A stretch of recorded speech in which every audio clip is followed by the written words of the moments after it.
Las revoluciones de 1848, conocidas como la Primavera de los Pueblos o el Año de las Revoluciones, fueron una serie de levantamientos políticos que estallaron en Europa.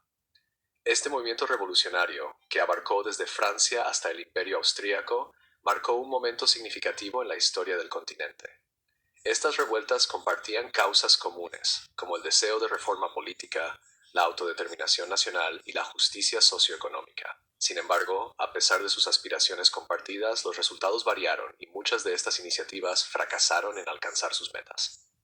Contexto y causas. A mediados del siglo XIX, Europa estaba atravesando profundas transformaciones. La revolución industrial había remodelado las economías, provocando urbanización y el crecimiento de una clase trabajadora cada vez más descontenta.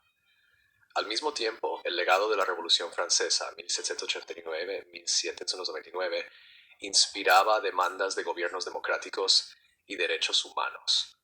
Las monarquías y los imperios europeos se resistían a estos cambios, manteniendo un control absoluto o limitando la participación política a una élite reducida, lo que generaba tensiones entre los gobiernos conservadores y los reformistas liberales.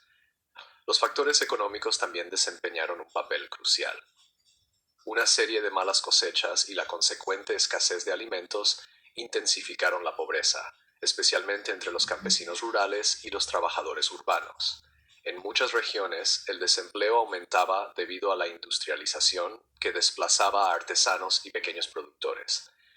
Estas dificultades alimentaron el descontento y crearon un terreno fértil para que las ideas revolucionarias se expandieran. El nacionalismo fue otra fuerza poderosa que impulsó las revoluciones. En un continente dividido por imperios como el austriaco y el otomano, varios grupos étnicos y lingüísticos buscaban la independencia y el derecho a autogobernarse. Por ejemplo, italianos, húngaros, polacos y checos demandaban liberarse del dominio extranjero. Revoluciones principales. Las revoluciones de 1848 se desarrollaron con características y resultados únicos en cada país. A continuación se destacan algunos de los levantamientos más significativos. 1. Francia. Francia fue el epicentro de las revoluciones, como lo había sido en 1789 y 1830. La monarquía de Julio de Luis Felipe, 1830 y 1848, había alienado a muchos ciudadanos al no abordar la desigualdad socioeconómica y restringir la participación política. En febrero de 1848, las protestas estallaron en París, impulsadas por la insatisfacción generalizada entre los trabajadores y la clase media. La monarquía fue derrocada y se proclamó la Segunda República. Un nuevo gobierno introdujo el sufragio masculino universal e inició reformas destinadas a combatir el desempleo, como la creación de talleres nacionales. Sin embargo, el costo económico de estas medidas generó tensiones entre los trabajadores y la burguesía. En junio de 1848, estas tensiones culminaron en los días de junio, un levantamiento que fue brutalmente reprimido por el gobierno. 2. Los estados alemanes. La Confederación Alemana, compuesta por 39 estados independientes, fue escenario de una oleada de actividad revolucionaria con demandas de unificación, reformas liberales y gobiernos constitucionales. Manifestaciones en ciudades como Berlín y Frankfurt presionaron a los monarcas para que concedieran constituciones y libertades civiles. La Asamblea de Frankfurt, convocada en mayo de 1848, buscó redactar una constitución para una Alemania unificada. Sin embargo, los desacuerdos sobre la estructura del nuevo Estado, particularmente sobre la inclusión de Austria, y la resistencia de las fuerzas conservadoras llevaron al fracaso de la Asamblea. Para 1849 la revolución había sido sofocada y los sueños de unificación alemana se pospusieron hasta décadas posteriores. 3. El Imperio Austríaco. El Imperio Austríaco, con su diversidad étnica, enfrentó desafíos de varios grupos nacionales, incluidos húngaros, checos, italianos y croatas. En Viena, las protestas forzaron la renuncia del canciller reaccionario Clemens von Metternich, un símbolo de la dominación conservadora en Europa. En Hungría, el líder revolucionario Lajos Kossuth exigió una mayor autonomía dentro del imperio. Hungría declaró su independencia en 1849, pero el gobierno austríaco, con apoyo militar de Rusia, logró suprimir el movimiento.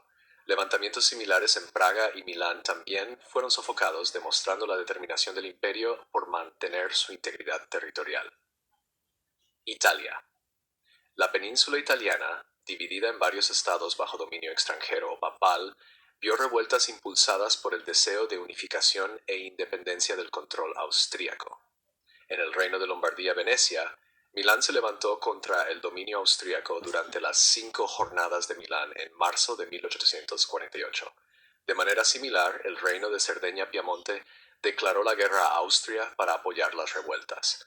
Aunque se lograron éxitos iniciales, Austria retomó el control y las revueltas fueron reprimidas. Sin embargo, los acontecimientos de 1848 sentaron las bases para el Risorgimento, el movimiento que eventualmente condujo a la unificación italiana en la década de 1860. 5. Otras regiones. En Polonia, Dinamarca y Suiza, las actividades revolucionarias buscaban abordar cuestiones de autodeterminación nacional y reforma política. Por ejemplo, los nacionalistas polacos intentaron obtener la independencia del dominio ruso y prusiano, mientras que en Dinamarca se introdujeron cambios constitucionales para resolver conflictos con regiones de habla alemana. Temas y resultados. Aspiraciones sociales y políticas. Las revoluciones fueron impulsadas por grupos diversos con objetivos distintos. La clase media buscaba gobiernos constitucionales, libertad de prensa y derechos políticos ampliados. La clase trabajadora exigía mejores salarios, condiciones laborales dignas y alivio de la pobreza. Mientras tanto, los movimientos nacionalistas aspiraban a la independencia o unificación de sus respectivas naciones. A pesar de los éxitos iniciales, estas diversas aspiraciones a menudo chocaban, debilitando los movimientos. En Francia, por ejemplo, la alianza entre trabajadores y la burguesía se desmoronó después de la caída de la monarquía, lo que llevó a enfrentamientos violentos durante los días de junio. 2. El papel del conservadurismo. Las monarquías y los imperios conservadores respondieron rápidamente a las amenazas revolucionarias. Se apoyaron en sus ejércitos y alianzas para sofocar los levantamientos. La capacidad del imperio austríaco para contar con el apoyo militar ruso fue un factor clave para derrotar la revolución húngara. Para 1849, el orden conservador había reafirmado su control en la mayor parte de Europa. Los monarcas revocaron constituciones y deshicieron reformas, mientras que los líderes revolucionarios enfrentaron prisión, exilio o ejecución. 3. Impacto a largo plazo. Aunque las revoluciones de 1848 fracasaron en gran medida a corto plazo, tuvieron efectos duraderos en la historia europea. Las revueltas destacaron la creciente insatisfacción con el absolutismo e inspiraron futuros movimientos en favor de la reforma democrática y la autodeterminación nacional. En las décadas siguientes, muchas de las ideas defendidas en 1848 como el sufragio universal, el gobierno constitucional y la unificación nacional se convirtieron en realidad. Por ejemplo, la unificación de Italia y Alemania ocurrió en las décadas de 1860 y 1870, mientras que la expansión de los derechos democráticos se fue materializando gradualmente en muchos países europeos. Las revoluciones de 1848 representaron un clamor colectivo por el cambio político, social y nacional. Aunque los levantamientos fueron en su mayoría sofocados, expusieron las vulnerabilidades de los regímenes conservadores y sentaron las bases para transformaciones futuras. Los acontecimientos de 1848 nos recuerdan la lucha constante por la justicia, la igualdad y la autodeterminación, una lucha que sigue moldeando las sociedades en todo el mundo.